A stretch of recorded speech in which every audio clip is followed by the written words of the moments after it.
Welcome to Toffee TV. It is the Starting 11 show. Everton versus Manchester United. 12:30 kickoff at Goodison Park.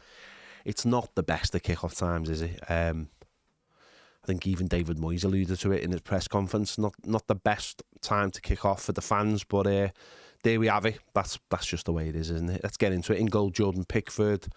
We'll be hoping to get a clean sheet. Hasn't had one for couple of games, or 2-3 games now, so be hoping to get back to having a clean sheet. Back four, at right back, Brien continues in there, obviously being in good form.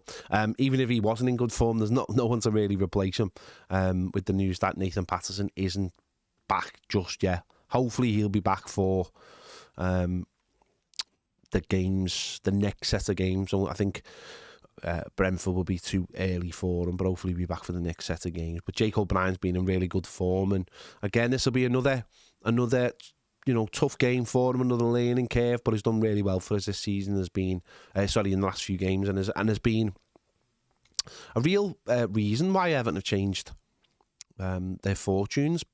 He's allowing us to play in a different way as well, and obviously David Moyes has utilised that, so long may it continue. At left back, Vitaly Mykolenko.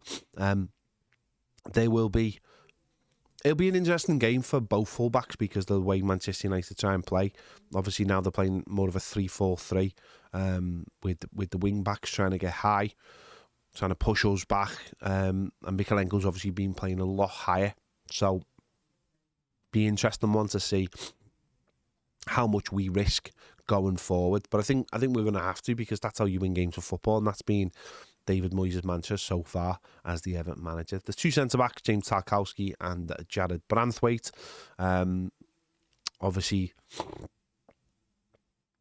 Tarky back at Goodison Park after the last-minute goal against Liverpool, looking for a big performance because him and Jared were a little bit shaky last week.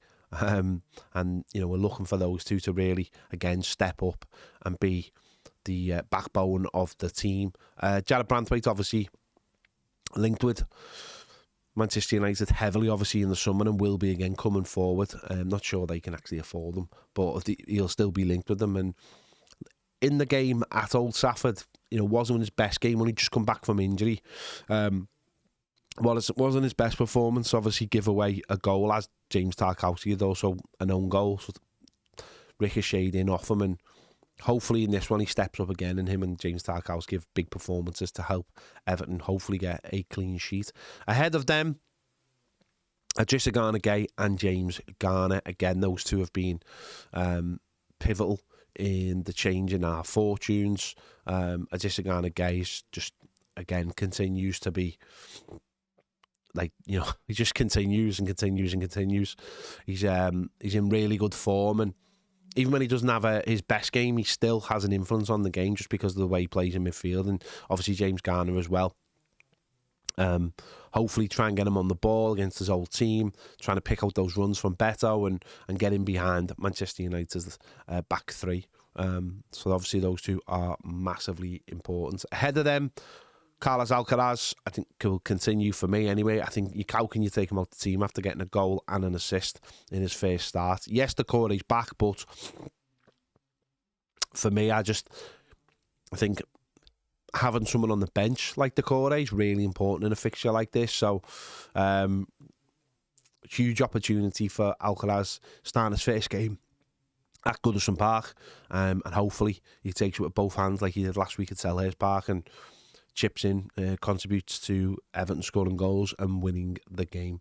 At right midfield, Jesper Lindström, obviously again, a little like a couple of other players in this team, has to start the game, as does Jack Harrison on the left-hand side. Those two players, I'd like to see just like a little bit more from them in terms of just getting the ball into the box. Certainly from Jack Harrison on the left, just dig some crosses out. And last week he did two or three, a couple in the first half and then one in the second half that led to the goal.